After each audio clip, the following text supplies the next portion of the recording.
इचलकरंजी शहरालगत असलेल्या तारदाळ आणि खोतवाडी गावांसाठी जलजीवन मिशन अंतर्गत नळ पाणी पुरवठा योजना मंजूर झाली आहे.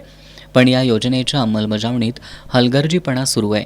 या योजनेसाठी अंदाजे 52 कोटी रुपये खर्च करून देखील पाणी टंचाईला सामोरं जावं लागतंय. नळ योजनेचं काम अनेक महिन्यांपासून अपूर्ण असून पाईपलाईन जोडण्याचं कामही पूर्ण झालेलं नाही. योजनेच्या कामात दिरंगाई होत असल्यानं गावात पाणी टंचाई निर्माण झाली आहे. त्यामुळं संतप्त नागरिकांनी संबंधित मक्तेदार आणि अधिकाऱ्यांवर कारवाई करण्याची मागणी केली आहे. जलजीवन मिशन योजनेचं काम तात्काळ करावं या मागणीसाठी ग्रामस्थांनी ग्रामपंचायतीसमोर आजपासून बेमुदत अन्नत्याग आंदोलन सुरू केलंय. दरम्यान योजनेचं काम पूर्ण करून तातडीनं पाणीपुरवठा सुरू करण्यात यावा यासाठी ग्रामपंचायत सदस्य विनोद कोराणे यांनी लेखी निवेदन दिलंय. पाण्याच्या प्रश्नावर तातडीनं उपाययोजना न केल्यास ग्रामस्थांमध्ये असंतोष निर्माण होऊन गंभीर परिणाम उद्भवतील.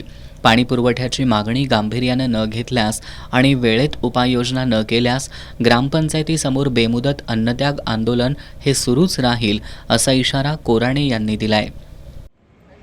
तारदाळ आणि खोतवाडी या दोन्ही गावाच्या पाण्याच्या प्रश्नासंदर्भात जलजीवनची योजना 52 कोटीची योजना गेली 3 वर्ष झालं मंजूर होऊन देखील या दोन्ही गावांना त्यांच्या हक्काचं पाणी मिळत नाही आणि या सर्वसामान्य जनतेला त्यांच्या हक्काचं पाणी मिळावं यासाठी गेले 8-9 महिने झालं आम्ही सातत्यानं जलजीवन MGP ऑफिस असेल, जिल्हाधिकार्यालय असेल, खासदार असतील किंवा CO असतील, जिल्हा परिषद मुख्य कार्यकारी अधिकारी, तसेच BDO प्रांत यांच्याकडे लेखी तक्रारी, विनंती अर्ज आणि सहकार्यसुद्धा लागत त्या ठिकाणी करून देखील या आंदोलनात उत्तमसिंह चव्हाण, योगेश ढपळे, सुनील पाटील, दत्ता तेलवे,